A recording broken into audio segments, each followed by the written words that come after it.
السلام عليكم ورحمة الله وبركاته. وعليكم السلام ورحمة الله وبركاته.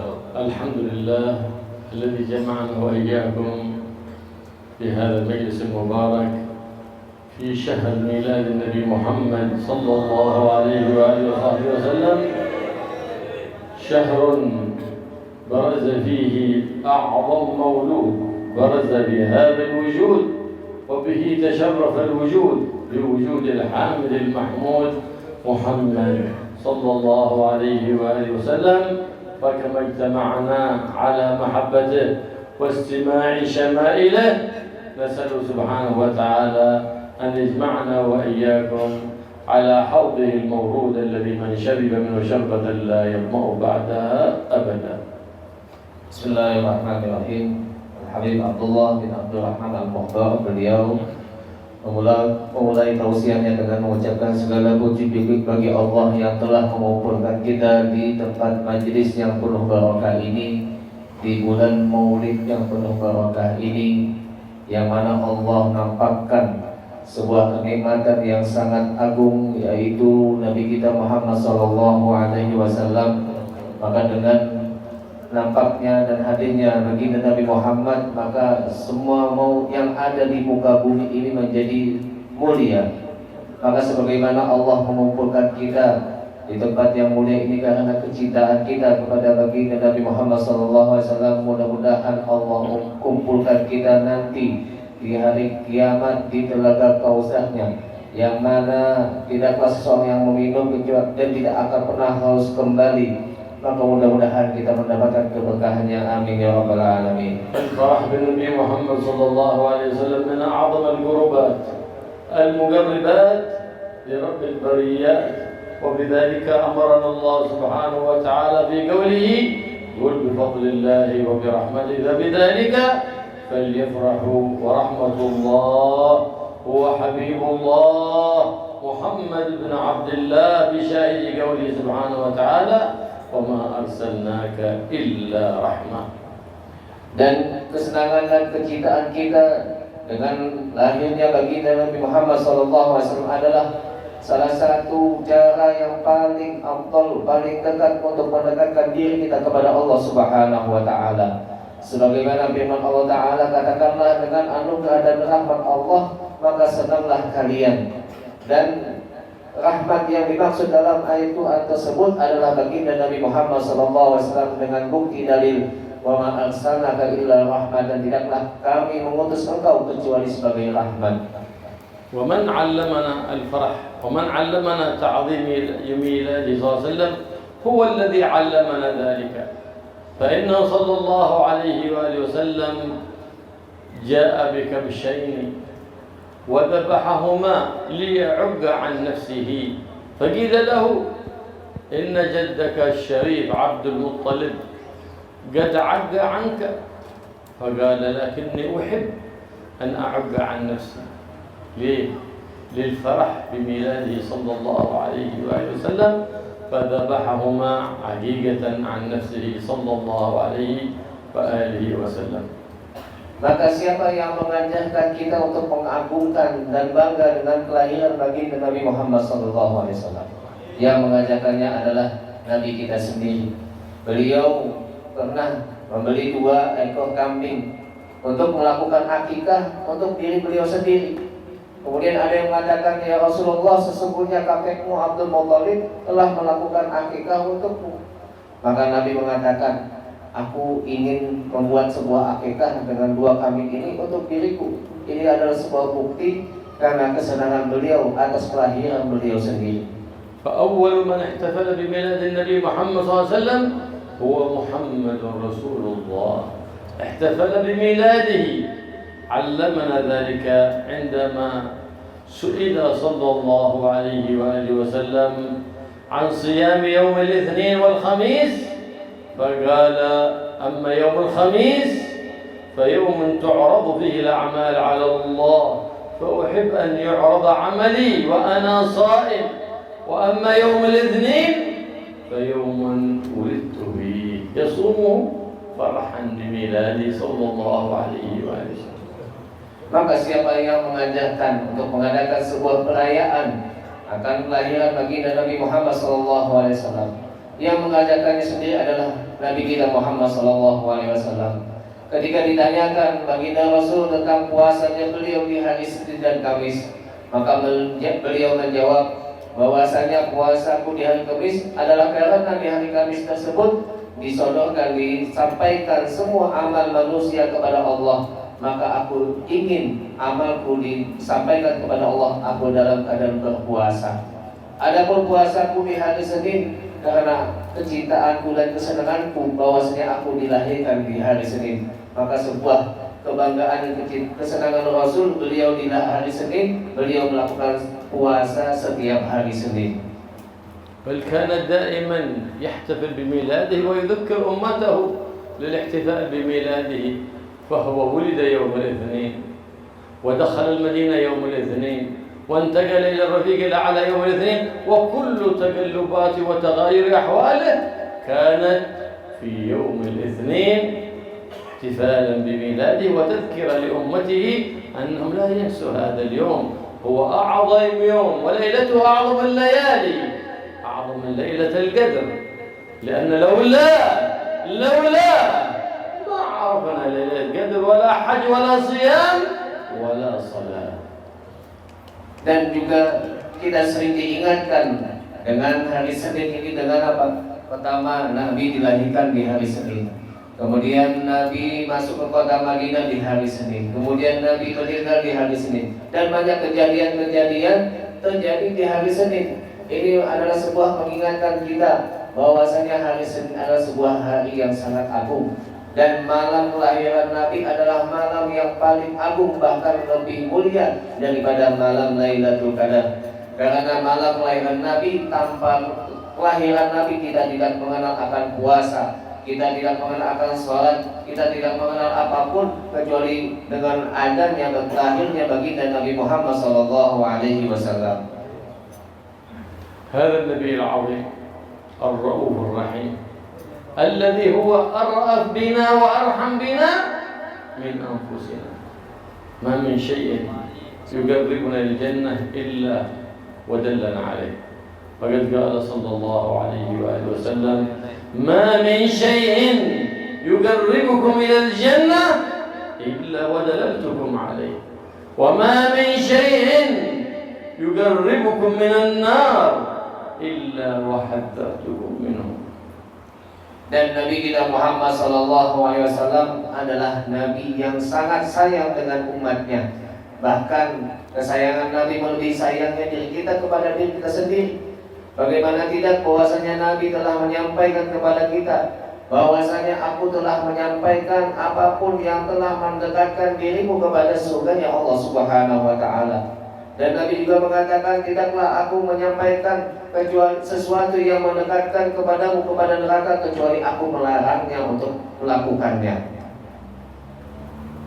وهو في سكرات الموت يناجي مولاه، ما قال نفسي نفسي ولا قال ذريتي ذريتي، بل قال أمتي أمتي، ودموعه تسيل على عينه حتى رحمه أرحم الراحمين، فأرسل إليه الأمين جبريل بالسلام من الملك الجليل ويقول له: ما يبكيك؟ فإن الله سبحانه وتعالى يقول لك: إنا لن نخزيك في أمتك.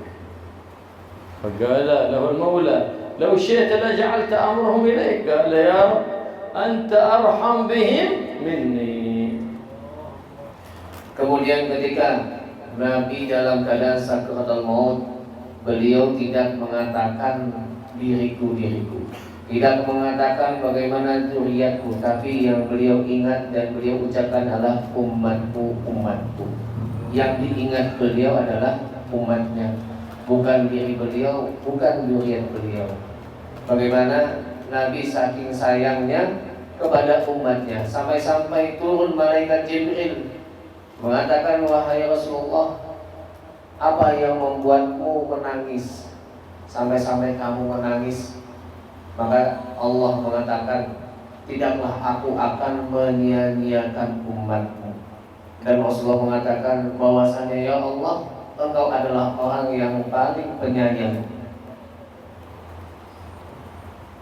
فقال إن نخزيك بأمتك ولو شئت لأن جعلنا أمرهم إليك فقال أنت أرحم به مني. قلت لما اختصر الترجمة خلاصة.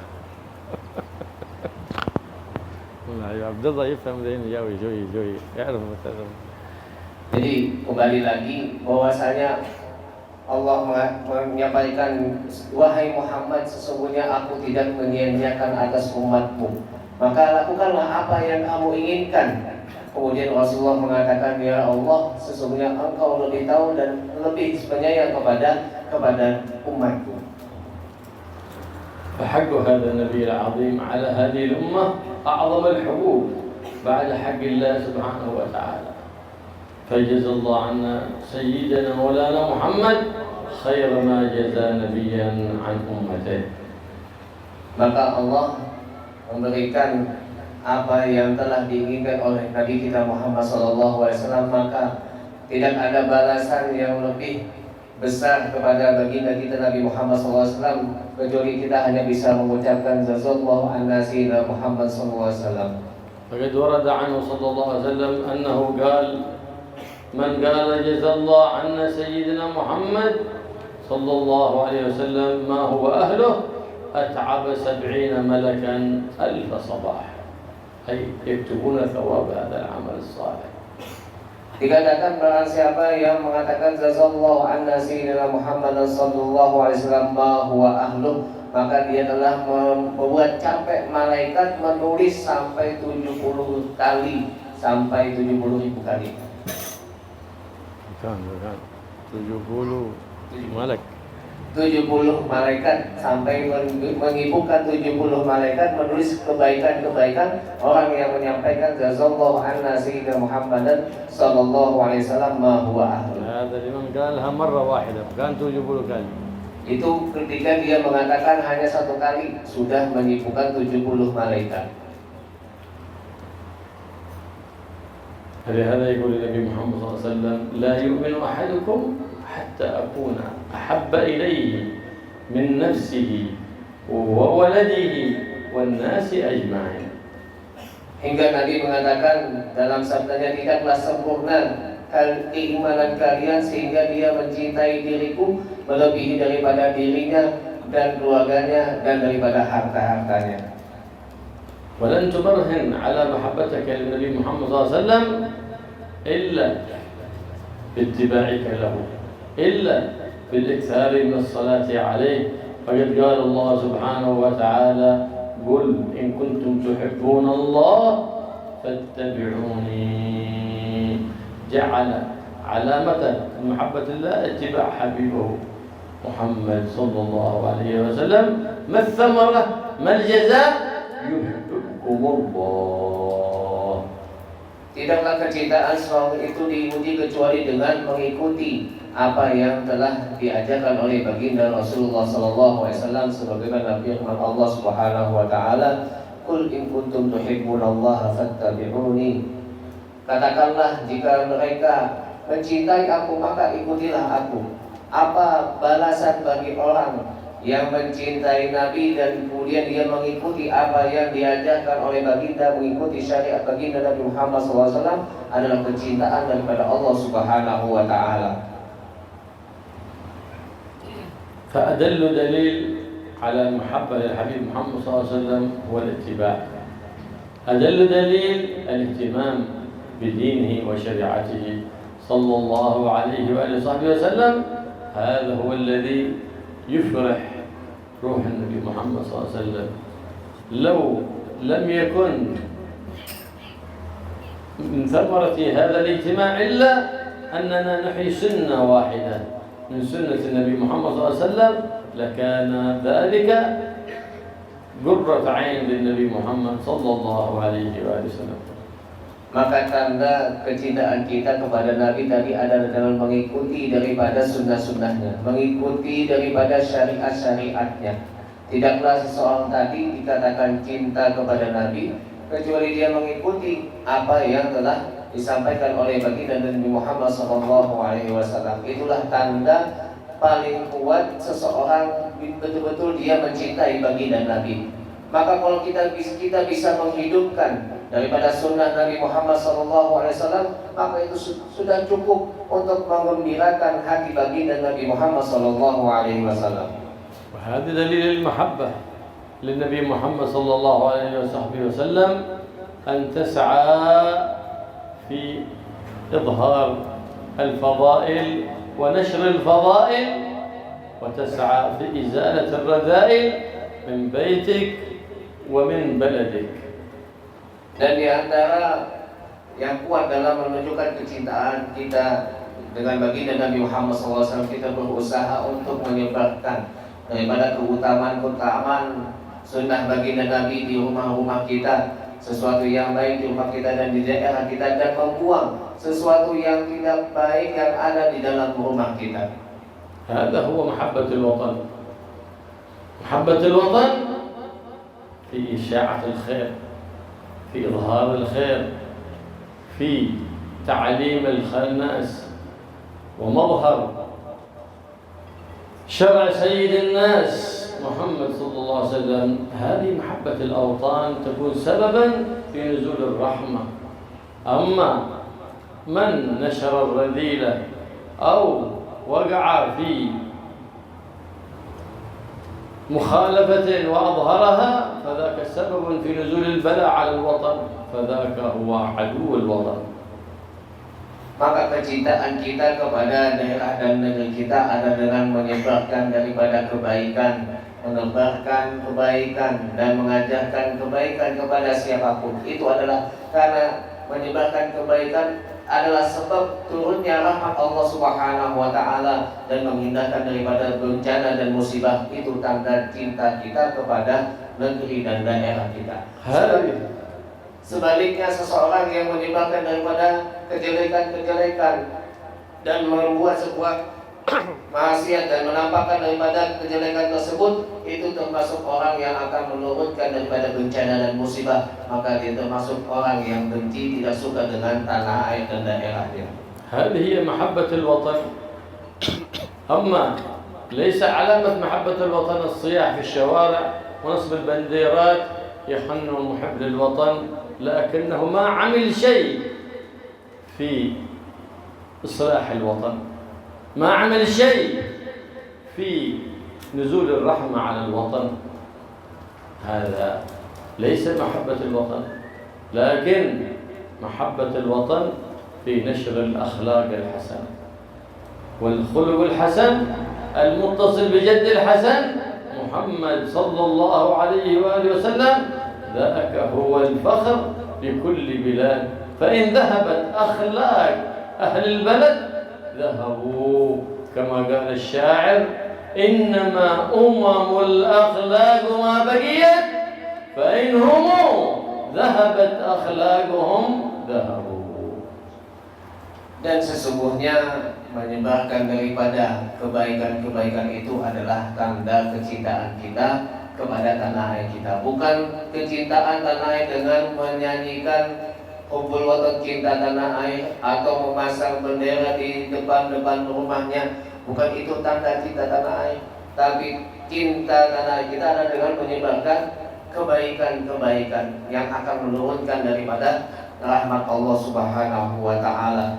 Bukan sebaliknya, dengan menyebarkan daripada kejelekan-kejelekan.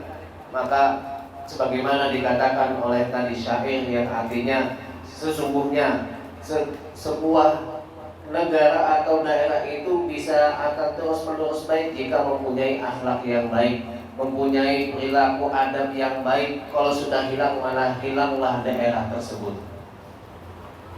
وقد قال صلى الله عليه وآله وسلم: أحبكم إلي وأقربكم مني مجلسا يوم القيامة أحاسنكم أخلاقا. Dan sebagaimana sabda Nabi Muhammad SAW, orang yang paling dekat dengan aku dan kedudukannya dengan aku nanti di hari kiamat adalah orang yang paling baik akhlaknya.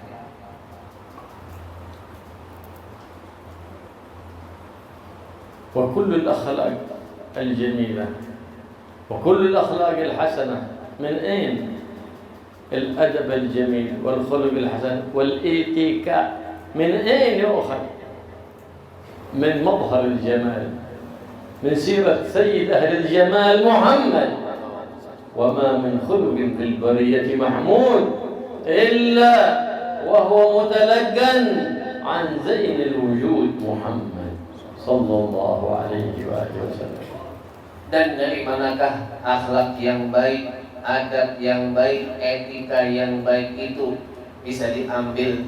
Semuanya itu bersumber daripada sejarah baginda Nabi kita Muhammad SAW, sebagaimana yang dikatakan oleh Al-Imam Ali Muhammad Al-Habsyi, dan tidaklah semua kebaikan yang ada di muka bumi ini kecuali bersumber daripada baginda Nabi Muhammad SAW. النبي محمد صلى الله عليه وسلم إذا جاء له طعام أو المسجد قال لأصحابه هلموا، وأكلوا معه أصحابه. ذات مرة جاء طعام، شيء من الطعام، فطعمه النبي محمد صلى الله عليه وسلم، وصاحب الطعام الذي جاء به ينظر إلى النبي محمد صلى الله عليه وسلم، فيأكل النبي محمد صلى الله عليه وسلم وينظر لصاحب الطعام، ويأكل وينظر لصاحب الطعام. تعجب الصحابة، عجيب، من عادته صلى الله عليه وسلم أنه يقول لأصحابه هلموا، يأكلون معه الطعام. هذا لم يناديهم أن يقربوا أن يأكلوا من ذلك الطعام، فتعجب أصحاب النبي محمد صلى الله عليه وسلم. Dan diceritakan, حتى انصرف ذلك الرجل. Diceritakan dalam sebuah sejarah baginda Nabi Muhammad dan akhlaknya Nabi Muhammad adalah Nabi Muhammad SAW ketika ada makanan di hadapan beliau pasti memanggil sahabatnya untuk mendekat kumpul makan bersama. Tapi suatu ketika Nabi dibawakan makanan dengan seorang sahabat. Kemudian ketika Nabi memakan, melihat kepada orang yang membawa makanan tadi dan makan sambil lihat lagi yang bawa. Akhirnya sahabat yang lain bingung, kenapa tumben biasanya manggil dekat makan sama-sama, tapi makan sendirian sambil melihat yang membawa makanan tadi. Sampai yang membawa makan tadi keluar dari masjid. فلما خرج الرجل جاء له الصحابة: يا رسول الله عجبنا منك، ليس من عادتك أنه إذا جاء طعام لا تدعنا إليه. فقال: نعم، إن الطعام tidak bagus. الطعام كان ليس جيدا، فأكلت منه حتى يفرح ذلك الرجل، وخفت أن قلت لكم هلموا فتطعموه فتأتون بكلمة سيئة فينكسر قلب ذلك الرجل، فأكلت منه وهو ينظر لكي يفرح ذلك الرجل وهو صابر على ذلك الطعم الذي هو غير جيد لأجل ألا يكسر خاطر مسلم. ففرح الرجل فلما رأى النبي يأكل وخرج من المسجد صلى الله عليه وسلم. Akhirnya sahabat bertanya setelah keluar laki-laki tadi, ya Rasulullah, tidak seperti biasanya. Biasanya engkau kalau ada makanan memanggil kami untuk makan bersama, tapi ini engkau makan sendirian. Terus apa jawab Rasulullah? Rasulullah menjawab, sesungguhnya makanan tadi tidak bagus, tidak enak. Maka kalau misalkan aku panggil kalian untuk mendekat dan makan bersama, tentu kalian akan keluar ucapan yang membuat sakit hati orang yang membawa makanan tadi. Makanya aku biarkan aku makan sendiri. Bagaimana Nabi sabar memakan makanan yang tidak enak tadi biar menyenangkan hati orang yang membawa makanan tersebut. عبادة عظيمة يغفل عنها الناس، وهي من أعظم العبادات عند الله سبحانه وتعالى. وما هي؟ جبر الخواطر.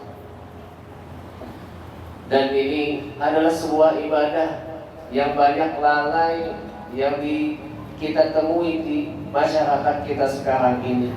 Apa ibadah tersebut? Yaitu menyenangkan hati saudara kita.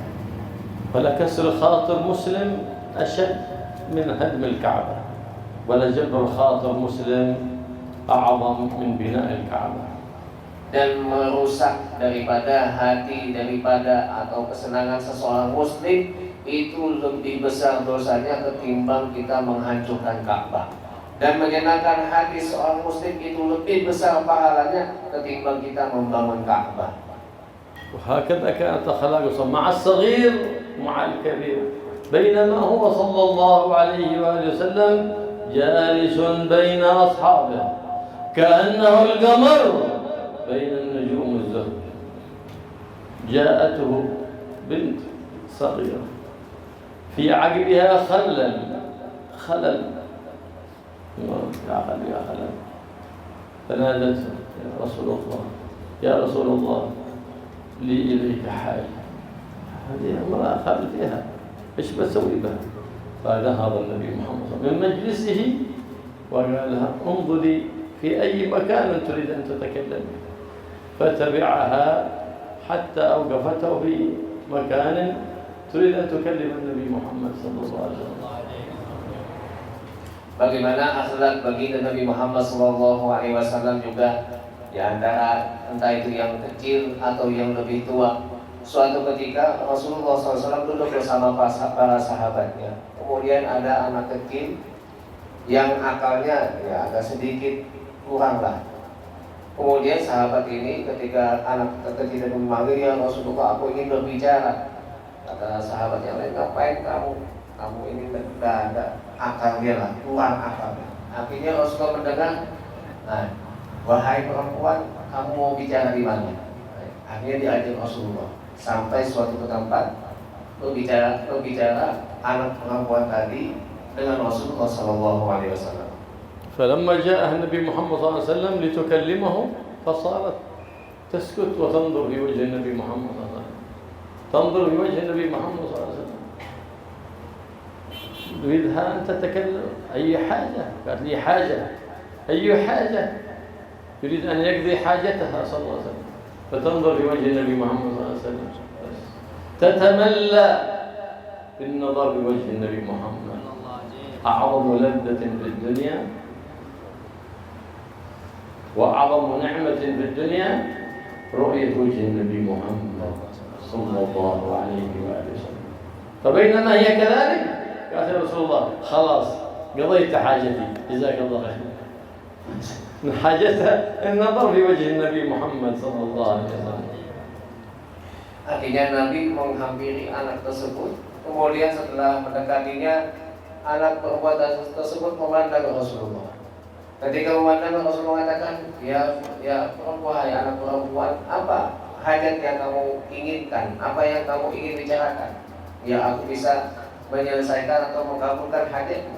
Akhirnya terus memandang anak tadi ke wajah baginda Nabi Muhammad SAW, dan beliau mengatakan, sesungguhnya paling besar kenikmatan, paling besar sebuah kenikmatan adalah memandang wajah baginda Nabi Muhammad SAW.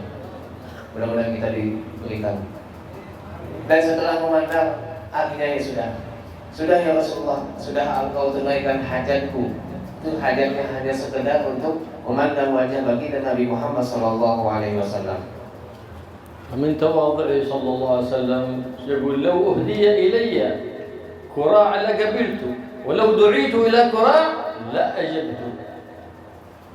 Dan di antara sifat tawaduknya Rasulullah SAW, kalau misalkan aku dipanggil atau diajak untuk sebuah الكراع كيكل الكراع كيكل makanan, yaitu kikil, maka beliau akan hadir untuk mendatangi panggilan tersebut. وهكذا أخلاق صلى الله عليه وسلم جبر الخواطر والتواضع لله. وقد قال كان صلى الله عليه وسلم إذا دعاه المسكين أجابه إجابة معجلة صلى الله عليه وسلم. فهذا الزمان عكس ما عليه كثير من الأساتذة، إذا دعاه الفقير اعتذر له اعتذارا معجلة، وإذا دعاه الغني أجابه إجابة معجلة. وأما إذا دعاه الفقير قال سيراجع الموعد فإذا هو ملآن بالمواعيد وإن كان. Inilah bagaimana sifatnya baginda Rasulullah SAW, itu sifat tawadhu, sifat yaitu menyenangkan hati seseorang muslim, yang mana sangat jarang sekali didapat zaman sekarang ini. Seperti yang beliau ceritakan, bahwasanya sifat Rasul, apabila ada orang miskin yang memanggil beliau, maka beliau bercepat-cepat untuk menunaikan panggilan tersebut. Beda di zaman sekarang, para ustadz atau dai ketika ada orang miskin yang memanggil acara, pasti mengatakan, oh maaf masih full jadwalnya, nanti lain kali aja. Tapi kalau sudah orang kaya yang ngundang, oh cepat, oh ya jadwalnya kosong.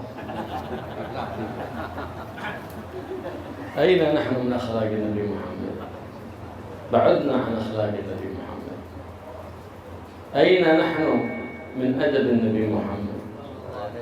ما بندرك خير في الدنيا ولا في الأخرى إلا إذا جعلنا لنا المثل الأعلى هو الحبيب محمد صلى الله عليه وسلم.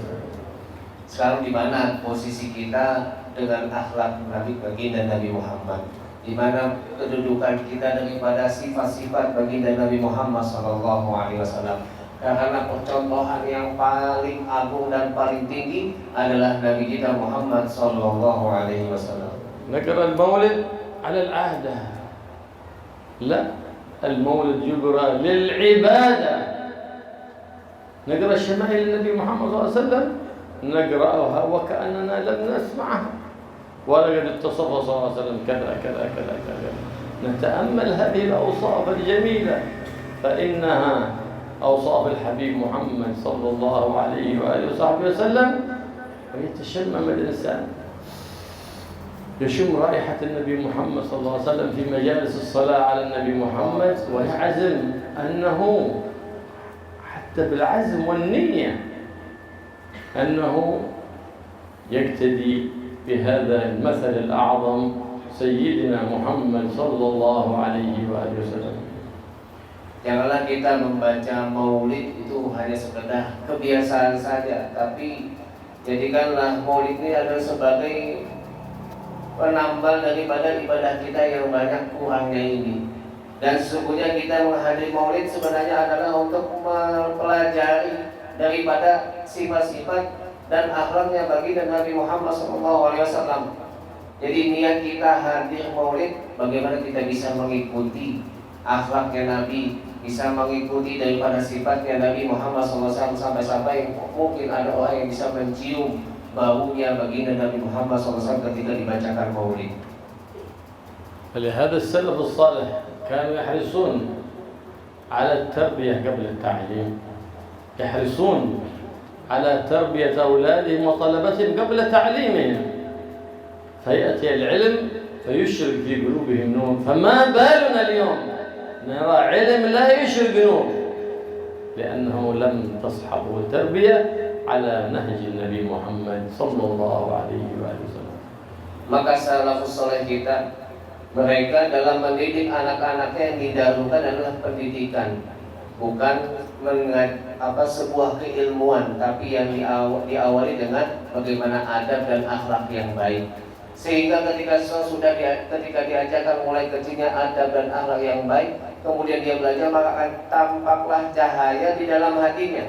Berbeda di zaman sekarang ini, lebih mengedepankan untuk mendapatkan ilmu sebelum mengajarkan daripada akhlak dan adab, sehingga tidak nampak di dalam hatinya cahaya keilmuan. يقول سيدنا الشيخ عبد القادر الجيلاني: التصوف خلق، فمن زاد عليك في الأخلاق زاد عليك في التصوف. ليس التصوف جبة وعمامة، أليس التصوف إطالة اللحية؟ لا، التصوف خلق، فمن زاد عليك في الخلق فقد زاد عليك في التصوف. Syekh Abdul Qadir Jilani mengatakan tasawuf itu adalah akhlak. Ketika akhlaknya bertambah, maka bertambahlah tasawufnya. Bukanlah tasawuf itu dengan seseorang memakai jubah atau memakai imamah atau surban atau memanjangkan daripada jenggotnya, bukan. Tapi tasawuf itu adalah akhlak. هذا يعلمنا النبي محمد صلى الله عليه وسلم أن الدين كله حصره في شيء واحد. ما هو؟ المعاملة. فقد قال صلى الله عليه وسلم الدين المعاملة. Dan sesungguhnya Nabi kita Muhammad SAW telah mengumpulkan semua daripada agama kita ini dalam satu kata, yaitu al-muamalah, yaitu bagaimana kita berinteraksi, kita bersosialisasi dengan sesama. ما قال الدين الصلاة ولا قال دين الصيام، لأن الصلاة والصيام يحسنه البر والفاجر، لكن حسن المعاملة ما يحسنه إلا البر. Tidaklah Nabi mengatakan agama itu adalah puasa, agama itu adalah salat, tapi agama itu bagaimana kita baik dalam berinteraksi atau bersosialisasi dengan orang lain. سأل سيدنا عمر بعض الناس عن أحد فأثنى عليه خيرا، فقال له هل عرفته؟ قال نعم. قال من الأخيار. طيب قال له كيف عرفته؟ هل سافرت معه؟ هل جاورته؟ هل عاملته بالدينار والدرهم؟ قال لا. قال ما عرفته، لعلك رأيته يبسبس في المسجد وظننته أنه من الأخيار. هذه ليس علامة، لكن نحن نحسن الظن بكل الخلق، لكن عندما نشهد أن الإنسان خير عندما نعرفه في المعاملة، إذا كان أمينا صادقا فذاك من الأخيار المقربين لسيد الأخيار محمد صلى الله عليه وسلم. ليش؟ أول ما نلقى ليش؟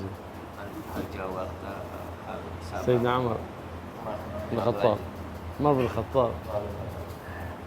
Sayyidina Umar bin Khattab menanyakan tentang seseorang, bahwasanya dikatakan orang ini adalah orang yang baik. Kemudian Sayyidina Umar berkata, apakah kamu tahu, dari mana kamu tahu dia adalah orang yang baik? Apakah kamu pernah melakukan perjalanan dengan dia?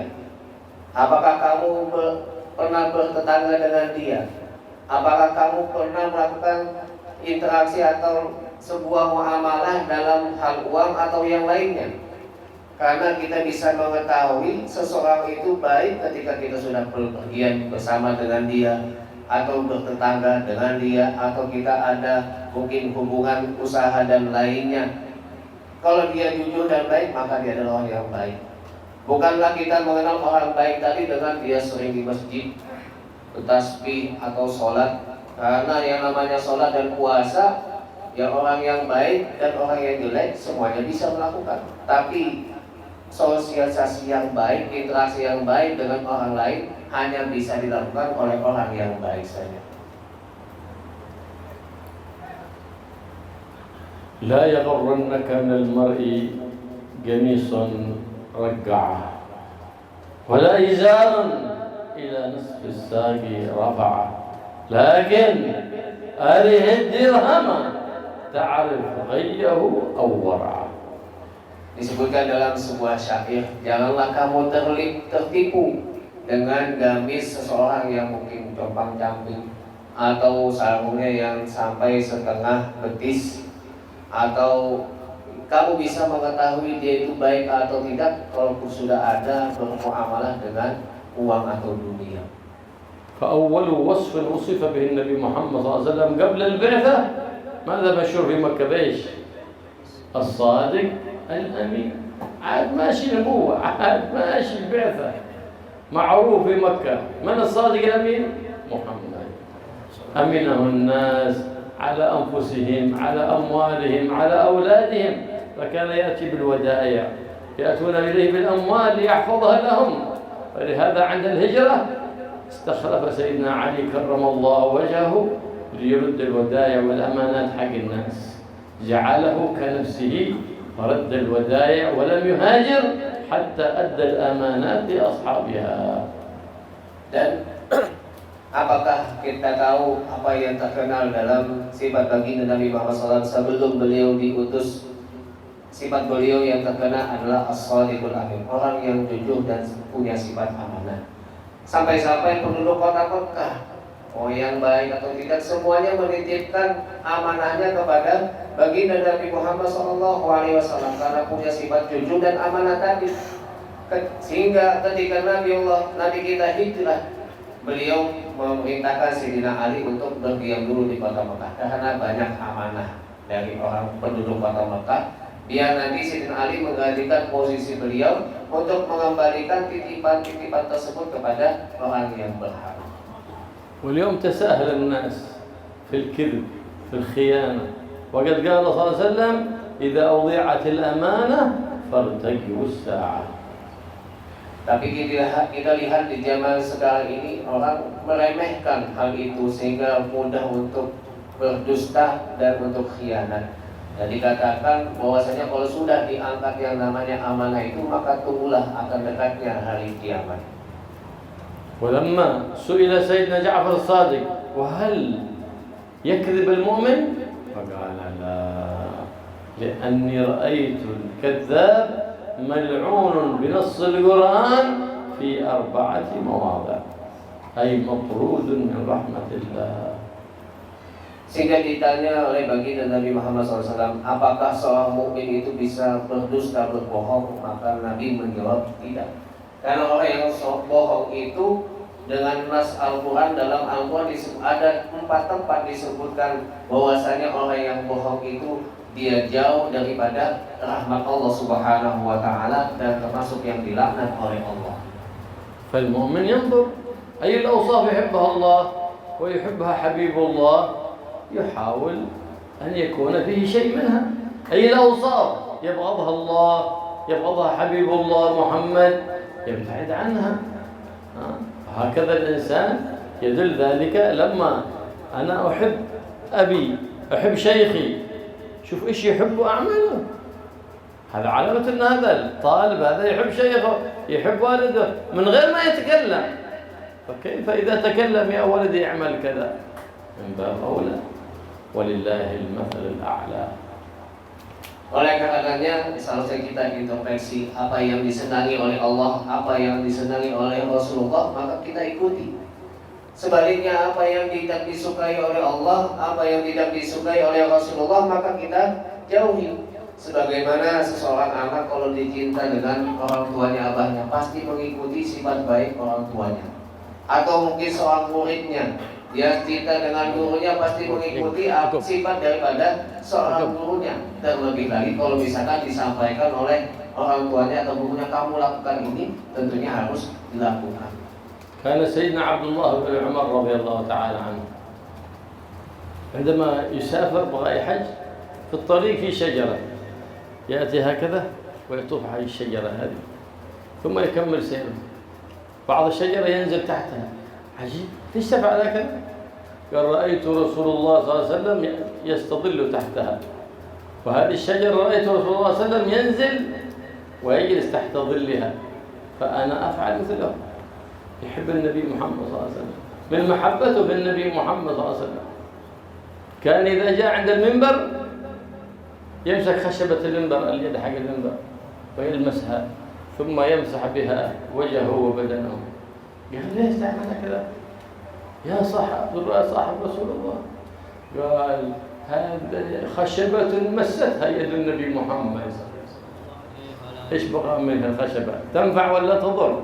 لا، لكن لمستها يد الحبيب الذي جعله الله سبحانه وتعالى طبيب وشفاء من كل داء صلى الله عليه وآله وسلم. Suatu ketika sahabat Abdullah bin Umar melakukan sebuah perjalanan. Ketika itu beliau melihat ada sebuah pohon, kemudian beliau berkeliling pohon tadi, kemudian berteduh. Kemudian beliau melakukan perjalanannya. Akhirnya ditanya oleh para sahabat, ya sahabat Abdullah bin Umar, kenapa kau berteduh di tempat tadi tapi tidak langsung jalan aja?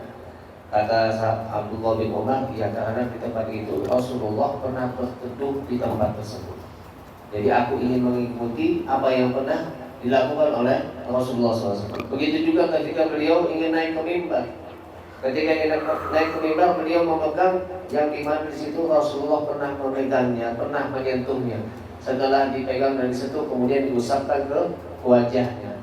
Akhirnya sahabat juga bertanya, kenapa engkau menyentuh hanya bagian itu saja dan kemudian mengusapnya ke wajahmu? Beliau mengatakan karena kain tersebut telah disentuh oleh Rasulullah SAW.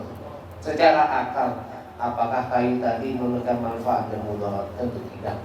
Tapi karena kain tadi pernah disentuh oleh Rasulullah, maka sepantasnya bagi kita untuk juga mengambil keberkahan apa yang pernah disentuh oleh Rasulullah Sallallahu Alaihi Wasallam. وهكذا ينبغي لكل مؤمن يحب التشبه بالأخيار، الاقتداء بالأخيار.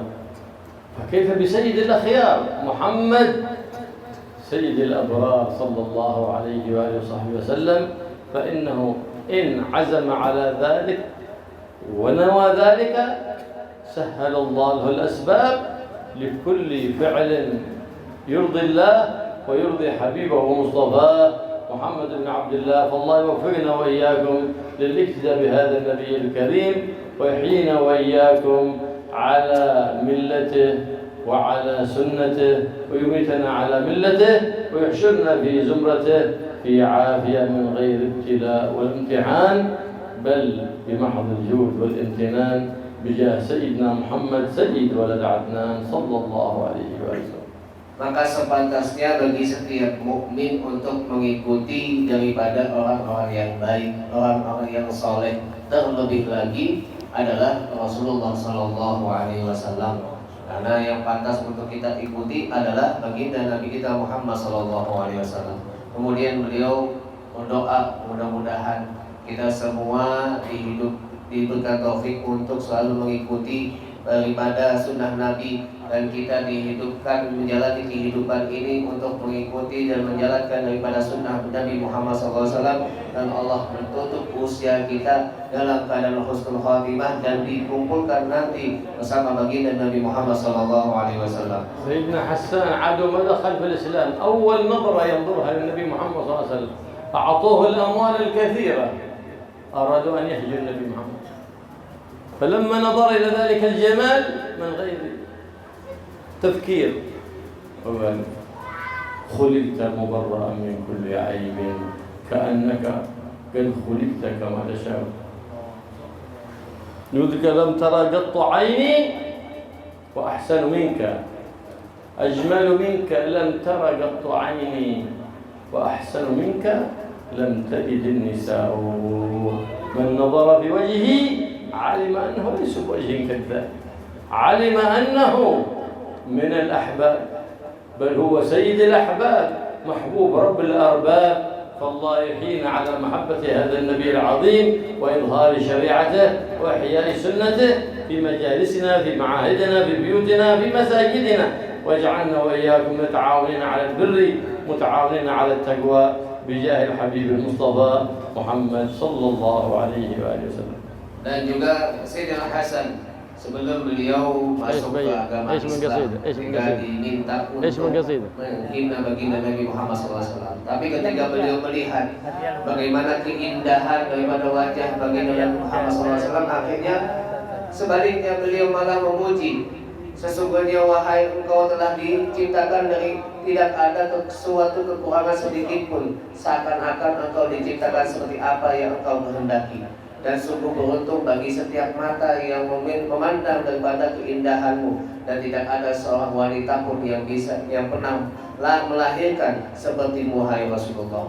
Ini bagaimana mudah-mudahan kita semua dihidupkan oleh Allah, kita hidup selalu menghidupkan daripada sunnah Nabi Muhammad, entah itu di rumah kita atau di masjid-masjid kita atau di sekolah-sekolah kita, dan mudah-mudahan kita semua meninggal dalam husnul khatimah dan Muhammad sallallahu alaihi wasallam. Nabiyul huda la tansani min syafa'ati ya Rasulullah.